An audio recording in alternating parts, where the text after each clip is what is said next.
नमस्कार विद्यार्थी मित्रांनो, कसे आहात? मजेत आहात ना? ज्ञानेश्वरी विद्या मंदिरामध्ये माझ्या सर्व लहान मोठ्या विद्यार्थी मित्र मैत्रिणींचं स्वागत आहे। आज मी तुम्हाला आपल्या महाराष्ट्रातील थोर असे संत संतांचं नाव सांगणार नाही, ते नाव सांगण्या अगोदर त्या संतांविषयीची माहिती पाहणार आहोत।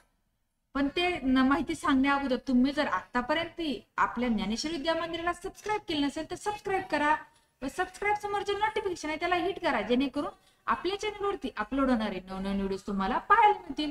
तसेच मुलांना, तुम्हाला जर चॅनलवरचे व्हिडिओ आवडत असतील तर व्हिडिओला लाईक आणि शेअर करायला विसरू नका। तर आज आपण आपल्या महाराष्ट्रातील थोर संत ते आहेत संत चोखामेळा यांच्याविषयीची माहिती पाहणार आहोत। संत चोखामेळा हे एक संत ज्ञानेश्वरांच्या प्रभावळीतले संत होते। संत नामदेव हे त्यांचे गुरु होते।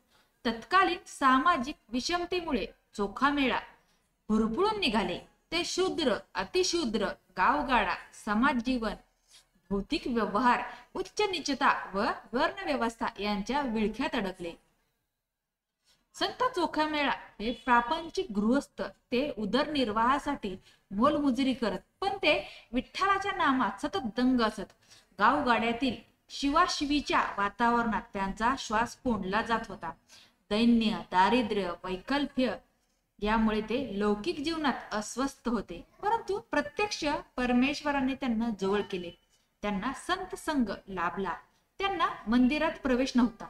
श्री विठ्ठलाला त्यांना इतरांप्रमाणे उराउरी भेटावे असे खूप वाटत होते, परंतु ते सावळे गोजिरे रूप महाद्वारातूनच पाहावे लागे ही खंत त्यांच्या मनात होती। चंद्रभागा नदीच्या वाळवंटात आध्यात्मिक लोकशाही संत ज्ञानदेवांमुळे 13व्या शतकात उदयाला आली। म्हणून संत चोखामेळा म्हणतात, खटनट यावे, शुद्ध होऊनी जावे, दवंडी पिटी भावे डोळा, असा पुकारात करून त्यांनी वारकरी संप्रदायातील अध्यात्मनिष्ठ अभेद भक्तीचे लोण आपल्या उपेक्षित बांधवांपर्यंत नेऊन पोचवले। आत्मविकासाची संधी तत्कालीन समाजरचनेतील अगदी तळागाळातील लोकांनाही मिळावी असे ज्ञानेश्वरवादी सर्व संतांना प्रांजळपणे वाटत होते। त्याच वेळी संत चोखामेळ्यांनी भक्ती मार्गाचा संदेश आपल्या अभंगातून समाज बांधवांना दिला। संत चोखामेळ्यांचे भावविश्व अनुभवण्याचा प्रयत्न केला असता एक मूक आक्रंदनाचा अनुभव येतो।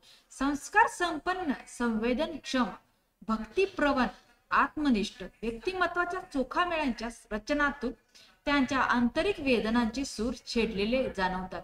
हीन मज मनती देवा, कैसी घडो तुमची सेवा, हीन मज मनती देवा, कैसी घडो तुमची सेवा, असा उपरोधिक प्रश्न ते देवालाच विचारतात। का म्हणून आम्ही या यातना सहन करावयाच्या? भगवंताच्या लेकी सर्व त्यांचीच लेकरे आहेत ना, मग असा दुजाभाव का? असे प्रश्न त्यांच्या मनात निर्माण होऊन ते व्यथित होतात। त्यांच्या अभंग रचना हृदयाला भिडणारे आहेत। त्यांना भोगावे लागलेले दुःख, त्यांची झालेली अक्षम्य उपेक्षा, मानसिक छळ याचे पडसाद भावविभोरतेसह त्यांच्या काव्यरचनेत अभिव्यक्त झालेले दिसून येतात। संत चोखामेळ्यांचे सुमारे 350 अभंग सध्या उपलब्ध आहेत। त्यांचे अभंग लिहून घेण्याचे काम अभ्यंग अनंत भट्ट हे करत असत, असा उल्लेख काही संशोधक करतात। चोखामेळ्यांविषयी बऱ्याच आख्यायिका आहेत। चोखामेळा हे मूळचे बुलढाणा जिल्ह्यातील मेहुण या गावचे रहिवासी। ते उदरनिर्वाहासाठी पंढरपुरी शके 1200 साली आले। पंढरपुरी आल्यानंतर त्यांना विठ्ठल भक्तीत दंग झाले। ते सदैव पांडुरंगाचे नामस्मरणात व भजनात रंगून जायचे। त्यावेळी मंगळवेढी नगरी भरभराटीस आली होती।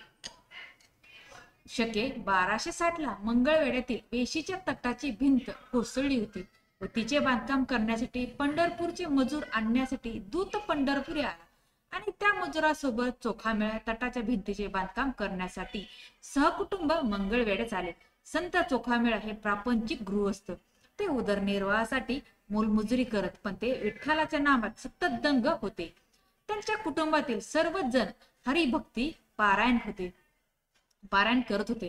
त्या सर्वांचे श्री विठ्ठलावर अनन्यसाधारण प्रेम होते। त्यांची पत्नी सोयराबाई हिचे बाळणपण स्वतः विठाई माऊलीने नंदेचे रूप घेऊन केले अशी कथा प्रचलित आहे. संत चोखामेळांचा मुलगा कर्ममेळा हा पण संत परंपरेत आहे.